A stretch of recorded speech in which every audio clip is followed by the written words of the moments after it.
Hello and welcome to Storytime with Shivani. Today we are reading The Green Eyes, which is a mysterious story from The Boy Who Wouldn't Bathe and Other Stories written by Shivani Adib. That's me. It was a bright and sunny afternoon when the Guptas moved into their new residence. The pretty house with its little garden was a big change from the poky little flat in which they had lived for the past 15 years. Keen to stretch her legs after the long drive, Priya wandered away from the hustle and bustle of unpacking to investigate the garden. It wasn't a very big garden, but Priya had never had one of her own, big or little, and was quite delighted. What a stroke of luck for Papa to earn such a big jump in salary on changing jobs, she mused happily. She walked over to a tall mango tree and gazed up at the branches laden with the juicy fruit. What fun to have one's own mango tree! She yawned and squinted at her watch. 3 o'clock. Cocking an ear towards the house, she noted that the sounds of upheaval were much fewer. Amma and Baba must have taken a break for their afternoon nap, and Mama and Papa were probably putting a few more things in order before following suit. Bunty Bhaiya was probably snoozing already, sleepyhead that he was. Priya yawned again. It was cool and shady under the mango tree. She lay down in the shade and was soon sound asleep. Priya was a heavy sleeper. She did not hear the branches creaking. If she had, she would probably have thought they were swaying in the light breeze that had suddenly started blowing. She did not hear the gentle tread over crackling leaves as the breeze suddenly became a strong wind. Nor, as the clouds ominously darkened, did she feel a presence approaching, drawing slowly nearer and nearer. "Priya, Priya, it's begun to rain. Come inside, dear."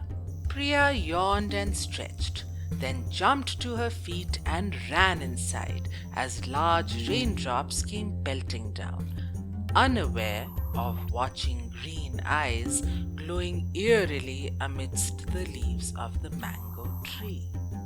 The skies cleared after an hour and ushered in a pleasantly cool evening.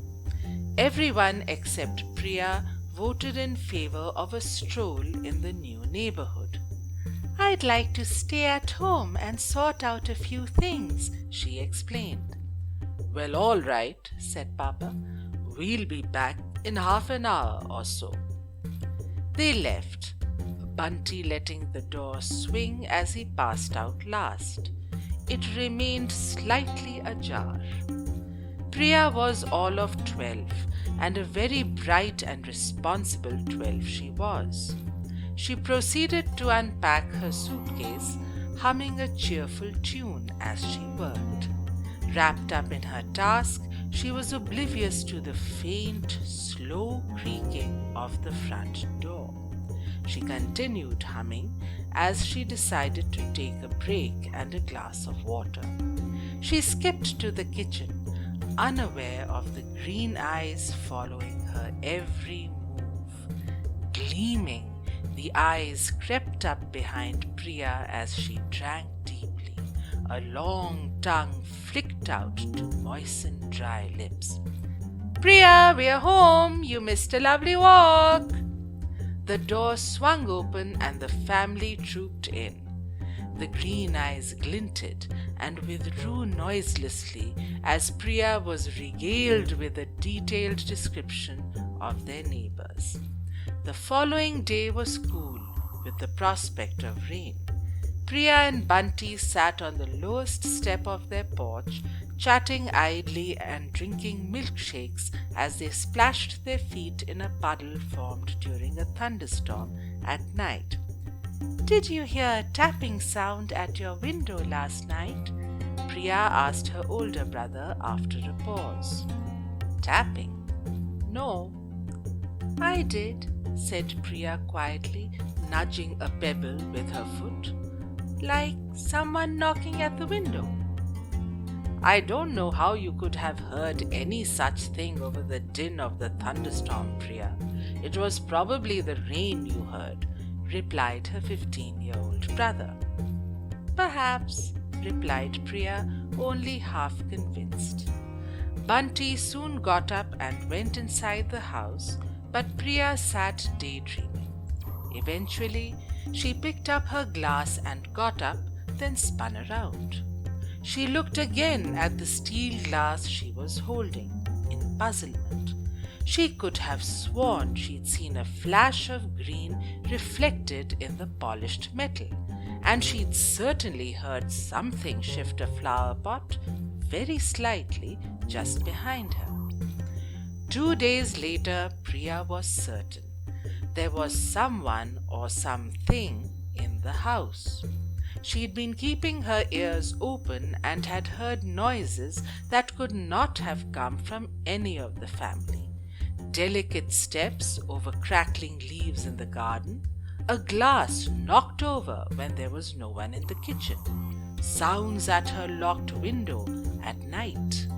Strangely, these things seemed to happen only when there was no one but her in the vicinity. Priya was a brave girl, but none too keen on encountering a supernatural being, if such it proved to be. So she confided in Bunty, who was inclined to laugh at her suspicions, but agreed to help her investigate. They started their investigations at Devaki Auntie's house. Devaki Auntie was a neighbor and probably the best suited for their purpose. She had lived there 2 decades, and garrulous didn't even begin to describe her. Devaki Auntie was delighted to see the children and welcomed them inside with enthusiasm. What nice, polite children the Gupta kids are, she'd remarked earlier to her husband. Having produced nimbu pani and a plate of samosas for her young guests, she settled down in anticipation of a cozy chat. Priya and Bunty began by praising the colony, much to Devaki Auntie's pleasure, and then asked who had occupied their house before them. The Sooth family, to be sure, replied Devaki Auntie. They lived here for 10 years, and a lovely family they were too. Mr. and Mrs. Sooth, so friendly, so sociable, and their daughter Gorika. She must be just about your age, Priya. She looks something like you too, with your slight build and long braid. And were they happy here? No problems with the house? Asked Bunty. None at all, replied Devaki Auntie. In fact, they said to me before leaving that the years they spent in this house were their happiest. Unfortunate that Mr. Sooth's new job took them abroad. After about half an hour, Priya and Bunty took leave of Devaki Auntie. Nothing suspicious about the house, Priya, said Bunty as they walked home. What could it be then? Something that can be heard but not seen? And heard only by you, Bunty reminded her. Well, let me prove it to you, Bhaiya. Tonight, hide in my room and wait for the tapping at my window. And so, Bunty took a torch and secreted himself behind Priya's bed just before Priya turned out the light and retired. Sure enough, barely 15 minutes had passed when a soft tapping was heard at the window. Bunty rose cautiously and started tiptoeing towards the sound. He suddenly flashed the torch at the window. Green eyes glared at him and then vanished. Bunty rushed to the window, but whatever had been there was gone.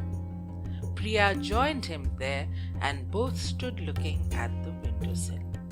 Muddy marks, Priya, This is a very real creature, whatever it is."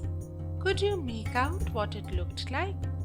"No, I only caught a flash of green and then it was gone." "I saw something green reflected in a steel glass once when I heard something moving behind me on the porch, but when I looked, there was nothing there." "This creature is evidently a fast mover. We'll have to set a trap for it. Go to sleep now. We'll discuss it in the morning." But Priya's brain had been working while she slept, and she already had a plan ready when she awoke the next morning. She quickly buttonholed her brother and laid her plan before him. "Not bad at all, little sister," said Bunty smilingly. "Let's put it into action." It was a simple plan. Since the creature seemed to appear only when Priya was alone, she proposed to sit by herself that morning on the lowest step of the porch, while Bunty loitered in the back garden, ready to sprint to the front at the first call from Priya. Their parents, whom they took into their confidence, would be stationed at windows commanding a view of the porch. As for the porch, that would receive a coating of glue. All were at their posts within the hour. Priya sat nervously on the lowest step of the porch, all her senses on high alert.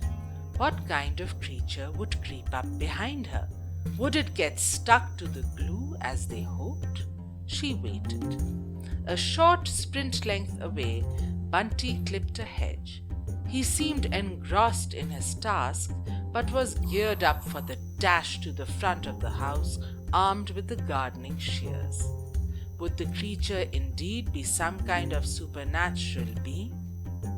Priya heard a slight sound behind her. She froze. Then she heard a strange guttural noise.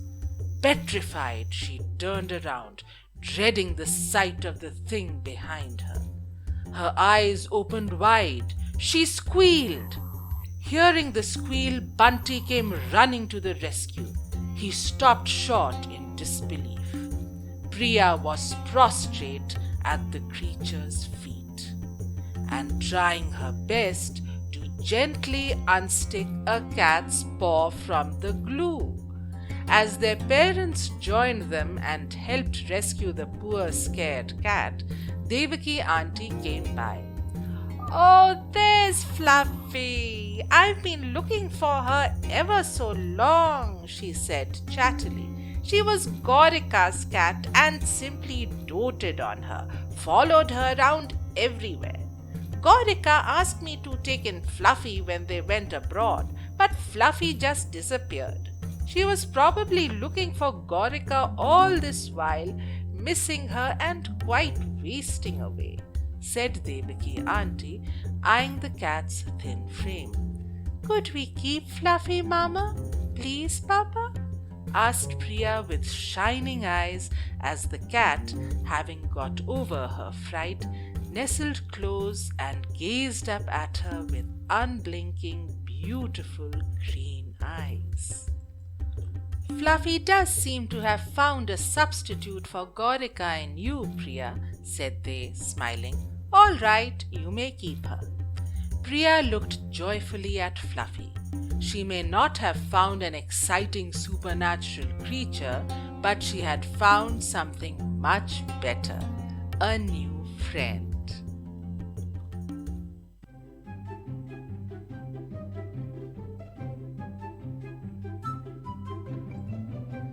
If you enjoyed this video, please give it a thumbs up and do subscribe to our channel by clicking on the subscribe button below the video.